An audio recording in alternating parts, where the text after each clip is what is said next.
तो ये पहला क्वेश्चन है, कह रहा है कि दो पूर्णांकों का गुणनफल -72 है।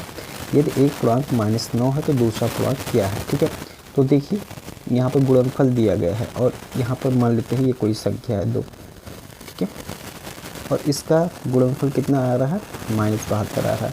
तो इसमें एक दिया गया है -9। ठीक है, एक मान लेते हैं कि x है। अब देखो इसको हम पक्षांतर करेंगे तो ये क्या हो जाएगा, -72 बटे -9 हो जाएगा। तो ये माइनस माइनस कट जाएगा और 9 8 कितना हो जाएगा, 72 हो जाएगा। तो x की वैल्यू कितनी आ जाएगी, 8 आ जाएगी। ठीक है, तो ए वाला ऑप्शन सही हो जाएगा। ठीक है, चलिए अगला क्वेश्चन देखिए। कह रहा है कि 3/5 और 4/7 के बीच एक परिमेय संख्या ज्ञात कीजिए। ठीक है, तो जब दो परिमेय संख्या इस प्रकार से दी रहती है और उसके बीच के परिमेय संख्या ज्ञात करना होता है तो हम क्या करते हैं कि उन दोनों परिमेय संख्याओं को जोड़ लेते हैं। ठीक है, ऐसे, और 1/2 से गुणा कर देते हैं। ठीक है, तो जब आप इसको सॉल्व करेंगे पूरा, ठीक है, तो ये 41/70 आ जाएगा। ठीक है, 41/70 आ जाएगा। ठीक है, तो इसका सी ऑप्शन सही हो जाएगा। ठीक है, चलिए अगला क्वेश्चन देखिए। कह रहा है कि 4 अंकों की सबसे बड़ी संख्या ज्ञात कीजिए जो 12, 18 और 24 से पूरी तरह विभाज्य हो। ठीक है, तो देखो, तो 4 अंकों की सबसे बड़ी संख्या क्या होता है, 9999 होता है। ठीक है, 12, 18 और 24 के एलसीएम निकाल लो। ठीक है, 12, 18 और 24 का एलसीएम, तो जब आप इसका एलसीएम निकालेंगे बच्चों तो ये 72 आ जाएगा। ठीक है, 72 आ जाएगा। एलसीएम इसका 72 आया। उसके बाद फिर आप क्या करेंगे, जो एलसीएम आया हुआ है 72 से 9999 में भाग करेंगे। ठीक है, तो जब भाग करेंगे बच्चों तो जो इसका शेषफल बचेगा वो 63 बचेगा। ठीक है, तो अब क्या करेंगे, जो यही शेषफल 63 बच रहा है वही यहाँ पर जो 4 अंकों की बड़ी संख्या है उसमें से घटा देंगे। ठीक है, तो उसमें से घटा देंगे तो देखो कितना बच जाएगा। यहाँ पर हम 63 घटाते हैं तो यहाँ हो जाएगा 6 और यहाँ हो जाएगा बच्चों 3 हो जाएगा और यहाँ हो जाएगा इस तरीके से 9936 आ जाएगा। ठीक है, तो ए वाला ऑप्शन सही हो जाएगा। ठीक, चलिए अगला क्वेश्चन है। कह रहा है कि यदि ए अनुपात में बी बराबर 3:4 है, बी अनुपात सी बराबर 8:9 है तो ए अनुपात सी का मान। तो देखो अगर इसको हम बटे में लिखने जाएं तो कितना हो जाएगा, ए बाई बी बराबर 3/4 हो जाएगा। ठीक है, और बी बाई सी बराबर कितना हो जाएगा, 8/9 हो जाएगा। ठीक है, इन दोनों को दो समीकरण मान लो। उसके बाद क्या कर लो, समीकरण 1 का समीकरण 2 से गुणा कर दो। ठीक है, तो देखो हो क्या जाएगा, यहाँ पर ए बाई बी गुणे कितना हो जाएगा, बी बाई सी बराबर हो जाएगा 3/4 और गुणे जो हो जाएगा वो 8/9 हो जाएगा। ठीक है, देखो बी भी कट गया। ठीक है, तो क्या क्या बचेगा, ए बाई सी बचेगा और यहाँ देखिए 4 दूना 8 हो जाएगा और 3 त्रिका 9 मतलब 2/3 बचेगा। अर्थात ए अनुपात सी जो आएगा वो 2:3 आएगा। तो 2:3 इसमें देख सकते हैं कौन सा सही है, ए वाला सही है। ठीक है, अगला क्वेश्चन है। कह रहा है कि एक संख्या में 20% की वृद्धि की जाती है और फिर 20% की कमी की जाती है। परिणामी कमी या वृद्धि प्रतिशत क्या है। तो देख लो, हम मान लेते हैं कोई संख्या 100 है, जब इसको 20% की वृद्धि की जाती है तो ये 120 हो जाएगा। ठीक है, अब इसको फिर 20% की कमी की जाएगी तो 120 का 20% की कमी कर लो बच्चों, कितना हो जाएगा, ये 0 0 कटेगा 24 हो जाएगा। ठीक है, तो 120 में से 24 घटाएंगे तो 96 हो जाएगा। ठीक है, तो यहाँ पर क्या हो रहा है, जाहिर सी बात है पहले जो संख्या थी 100 थी, अब कितना हो गया, 96 होगी। तो इसका मतलब घट रहा है, कितना घट रहा है, 4 घट रहा है। ठीक है, 4 घट रहा है। तो हमें क्या बताना है, परिणामी कमी या वृद्धि प्रतिशत। तो इसको देखो 4/100 कर लेंगे और गुणे 100% से गुणा कर लेंगे तो ये कट जाएगा बच्चों, 4% की कमी आ जाएगा। अर्थात ये बी वाला ऑप्शन सही हो जाएगा। ठीक है, अगला है। कह रहा है कि यदि किसी संख्या के 3 गुना से 5 घटाया जाए, ठीक है, तो परिणाम 28 आता है। तो मान लेते कोई संख्या है उसका 3 गुना में से 5 घटा देते हैं तो ये 28 आ जाता है। तो इसको जब सॉल्व करेंगे बच्चों तो ये 3x हो जाएगा, 28 + 5 हो जाएगा, 33 हो जाएगा। तो x की वैल्यू कितनी आ जाएगी, 11 आ जाएगी। ठीक है, तो ए वाला सही हो जाएगा इस तरीके से। अगला प्रश्न देखिए, सरल करने के लिए कह रहा है। तो अगला प्रश्न है, कह रहा है कि व्यंजक 4x² - 25 के गुणनखंड फैक्टर ज्ञात कीजिए। तो देखो इसको a² - b² के फार्मूले पे तोड़ लेंगे। तो क्या करेंगे, इसको 2x का होल स्क्वायर और -5 का स्क्वायर। तो ये क्या हो जाएगा 2x + 5 और दूसरे ब्रैकेट में हो जाएगा 2x - 5। तो यहाँ पर देख सकते हैं कौन सा ऑप्शन सही दिख रहा है, ये सी वाला ऑप्शन सही दिख रहा है। ठीक है, तो ये सही हो जाएगा। अगला क्वेश्चन देखिए, कह रहा है कि यदि 15 पुरुष एक कार्य को 20 दिनों में पूरा करते हैं तो 25 पुरुष उसी कार्य को कितने दिनों में पूरा करेंगे।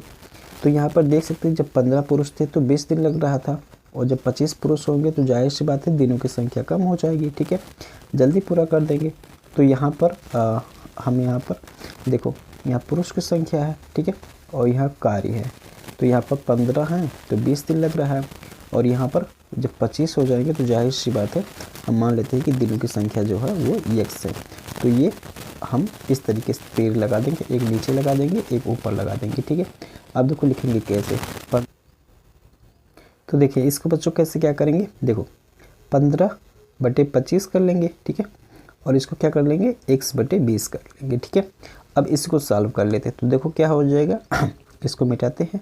ठीक है, तो यहाँ 15 × 20 हो जाएगा और बटे 25 हो जाएगा बराबर x। ठीक है, 5 से काटते हैं, 5 × 4 = 20, 5 × 25 हो जाएगा, फिर 5 दिया 15। इस तरीके से x बराबर कितना हो जाएगा 12, अर्थात 12 दिनों में पूरा कर लेंगे। ठीक है, तो बी ऑप्शन सही हो जाएगा। अगला प्रश्न देखिए, एक वस्तु 500 रुपये में खरीदी गई और 15% लाभ पर बेची गई, बिक्री मूल्य क्या है।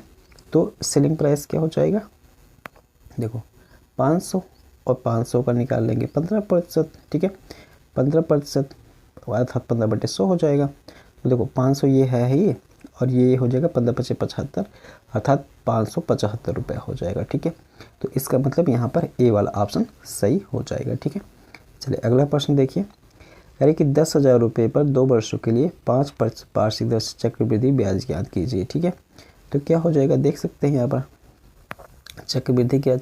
तो यहाँ पर हमें मूलधन ज्ञात करने के क्या होता है, जो मिश्र धन होता है P1 + R/100 और पावर n लगा देंगे। तो P की जगह पे ये कितना है, ये जो मूलधन है। ठीक है, तो 10,000 ऐसे लिखेंगे 1 प्लस, और रेट कितना है भाई 5%, तो 5/100 कर लेंगे और पावर 2 लगा देंगे। ठीक है,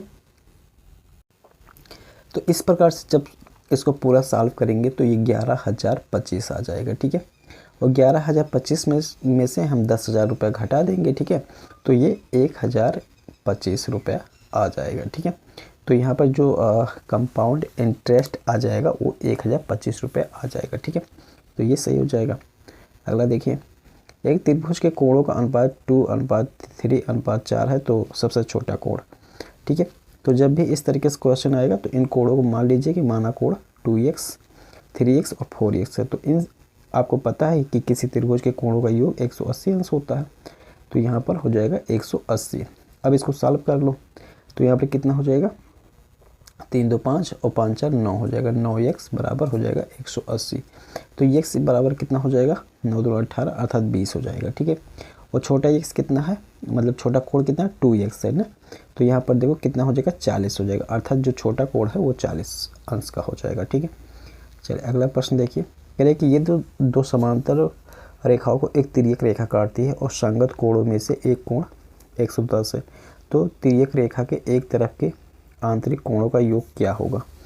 ठीक है, तो देखिए ये क्या कह रहा है ऐसे, तो ये संगत कोण कह रहा है कि 100, कह रहा है कि संगत कोणों में से एक कोण, तो ये संगत कोण, तो मान लीजिए ये 110 है। ठीक है, तो ये भी कितना होगा 110 होगा, तो ये कितना होगा 70 होगा, तो इसके आंतरिक कोणों का योग कितना होगा 180 होगा। 110 में से 70 जोड़ेंगे तो 180 ही आ जाएगा, तो यहाँ पर सी ऑप्शन सही हो जाएगा। ठीक है, चलिए अगले क्वेश्चन की तरफ बढ़ते हैं। कह रहा है कि एक त्रिभुज की 2 भुजाएं 6 सेंटीमीटर और 8 सेंटीमीटर है, तीसरी भुजा की संभावित लंबाई क्या हो सकती है। तो देखो यहाँ पर क्या करना है, कोई त्रिभुज है, मान लेते हैं ये कोई त्रिभुज है। ठीक है, ये 6 सेंटीमीटर दिया, ये 8 सेंटीमीटर। तो देखो त्रिभुज में ऐसा होता है कि जब 2 भुजाओं का हम लंबाइयों का योग करते हैं तो वो तीसरी भुजा से हमेशा बड़ा होता है। तो देखो 8 क्या कर रहा है कि संभावित लंबाई क्या नहीं हो सकती है, तो इन दोनों को जोड़ेंगे तो 6 8 14 हो जाएगा। ठीक है, तो ये हो सकता है।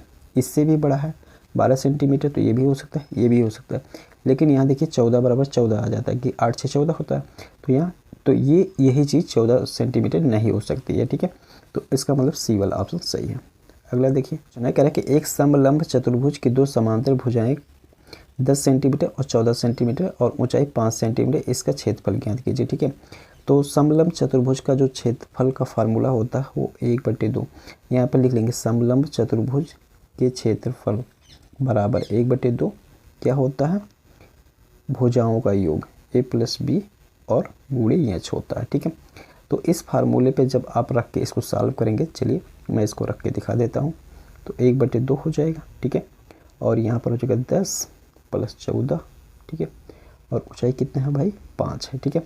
तो इस तरीके से जब आप इसको सॉल्व करेंगे तो ये 60 सेंटीमीटर आ जाएगा, 60 सेंटीमीटर स्क्वायर इसका एरिया आ जाएगा।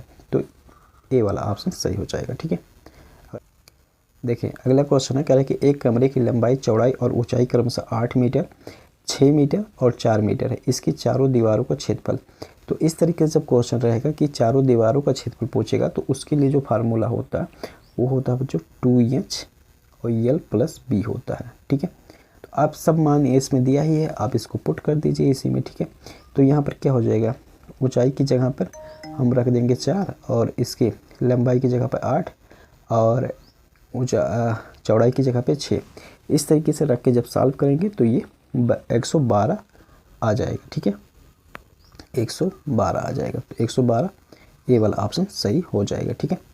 देखो बच्चों मैं यहाँ पर तरीका बता दे रहा हूँ कैसे लगेगा, ठीक है।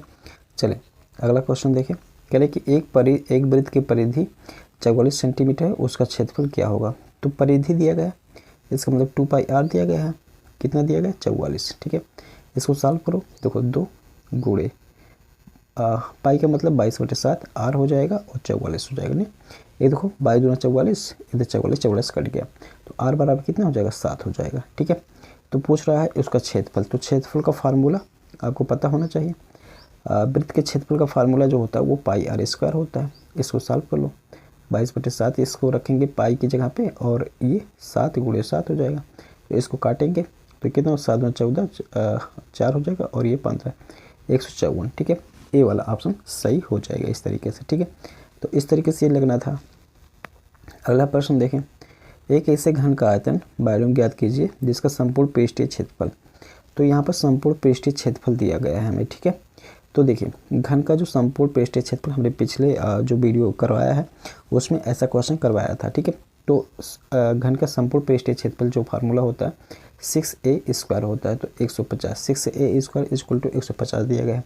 तो a² कितना हो जाएगा, इसको ये 6 इधर जाएगा तो ये कटेगा, तो देखो कई बार जाएगा, तो 6 दूना 12 हो जाएगा और 6 × 35 25 हो जाएगा। तो a बराबर जो आ जाएगा वो कितना आ जाएगा 5 आ जाएगा, ठीक है। उसके बाद क्या कर रहा है, ऐसे घन का आयतन ज्ञात कीजिए। तो घन का आयतन का जो फार्मूला होता है वो a³ होता है, तो 5 का क्यूब कर देंगे तो 125 आ जाएगा, अर्थात इसमें भी ए वाला ऑप्शन सही हो जाएगा, ठीक है। चलिए अगला प्रश्न है, कह रहा है कि आंकड़ों 2, 4, 3, 2, 5, 2, 4 का बहुलक, ठीक है। तो इसका बहुलक तो पहले ये जान लीजिए कि इसका बहुलक 2 आएगा, ठीक है। इसका मीन ज्ञात करने के लिए क्या करते हैं, इन सभी को जोड़ते हैं और जितनी संख्या रहती है उतने से भाग करते हैं, ठीक है। तो चलें इसको हम देखें, 2 3 बार है तो इसको ऐसे लिख लिया और 3 + 4 + 4 + 5 और ठीक है को बटे कर देंगे 7। तो इस तरीके से जब इसको लगाएंगे तो ये आ जाएगा 22/7 आ जाएगा, ठीक है। 22/7 मीन आ जाएगा। तो ये पूछ रहा अंतर, मोड और मीन का अंतर, तो इसमें से हम घटा देंगे, 2 घटाएंगे, ठीक है। तो घटाएंगे तो 22 में से 14, यह देखो 22/7 और माइनस कितना हो जाएगा 14 हो जाएगा। तो 22 में से 14 जब घटाएंगे तो ये बच जाएगा बच्चों 8 बच जाएगा, ठीक है। और यहाँ 7, और जब इसको सॉल्व करेंगे तो ये 1 के बराबर आएगा, ठीक है। तो यहाँ पर ए वाला ऑप्शन सही हो जाएगा। अगला प्रश्न देखिए, यानी कि एक पासे को फेंकने पर 4 से बड़ी संख्या आने की प्रायिकता क्या है। तो देखो एक पासे को 4 से बड़ी क्या आ सकता है, 5 और 6 आ सकता है। और टोटल प्रोबेबिलिटी जो आने की होती है, ठीक है, टोटल आउटकम्स जो होता है वो कितना होता है 1 2 3 4 5 मतलब 6 आ सकता है, ठीक है। और 4 से बड़ी आने की संभावना 2 है। तो इसका मतलब हम क्या करेंगे यहाँ पर 2/6 करेंगे, ठीक है। तो यहाँ पर कितना जाएगा 2 एकम 2 और ये हो जाएगा 3 1/3, अर्थात ये बी वाला ऑप्शन सही हो जाएगा, ठीक है। चलिए अगला क्वेश्चन देखें। अगला क्वेश्चन कह रहा है कि निम्नलिखित में से कौन सी संख्या 11 से विभाज्य है, ठीक है। तो 11 से विभाज्य के लिए जो नियम है, हम क्या करेंगे, जो ऑड प्लेस पे नंबर होता है, ठीक है, और जो इवन प्लेस पे होता है, तो जो इवन प्लेस पे होता है उन अंकों को जोड़ते हैं और माइनस जो ऑड पे होता है उसको जोड़ के घटा देते हैं। अगर वो 0 आ रहा है या 11 के मल्टीपल में आ रहा है या 11 आ रहा है, ठीक है, तो हम क्या करते हैं, तो इसका मतलब होता है कि वो 11 से विभाज्य है, ठीक है। तो ये अब बी वाला यहाँ पर सही है, क्योंकि आप जब इसको जोड़ने जाओगे देख सकते हैं, मैं इसको बताता हूँ। जैसे ये देखो 1 है 3 है 3 है 1 है 0 है, तो ये देखिए ये पहले प्लेस पे, ये दूसरे प्लेस पे, ये तीसरे प्लेस पे, ये चौथे पे, ये पाँचवें पे, ठीक है। तो सम वाले को जोड़ो तो 3 1 4 हो जाएगा, विषम वाले को जोड़ो तो 3 1 4 हो जाएगा और ये 0। तो 4 में से 4 घटाएंगे तो कितना हो जाएगा 0 हो जाएगा, तो 0 हो जाएगा। इसका मतलब ये संख्या 11 से विभाज्य है, तो यहाँ पर बी ऑप्शन सही होगा, ठीक है। अगला प्रश्न देखें। यदि x/3 + 5 = 7, तो ये बहुत ही आसान है, ठीक है। मैं चाहता हूँ कि इसको आप कमेंट में बताइए, ठीक है, कि इसका आंसर कौन सा है। चलिए अगला है, एक क्वेश्चन बढ़िया है, कह रहा है कि एक शंकु का आयतन ज्ञात कीजिए। अब यहाँ पर देखो ये सीधे सीधे दे दिया गया है, लेकिन जिस बच्चे को शंकु का आयतन का सूत्र नहीं आता होगा वो इसको नहीं लगा पाएगा, ठीक है, वो इसको गलत कर देगा। तो शंकु के सूत्र आयतन का जो सूत्र होता है वो देख लीजिए यहाँ पर 1/3 πr² इंच होता है, ठीक है।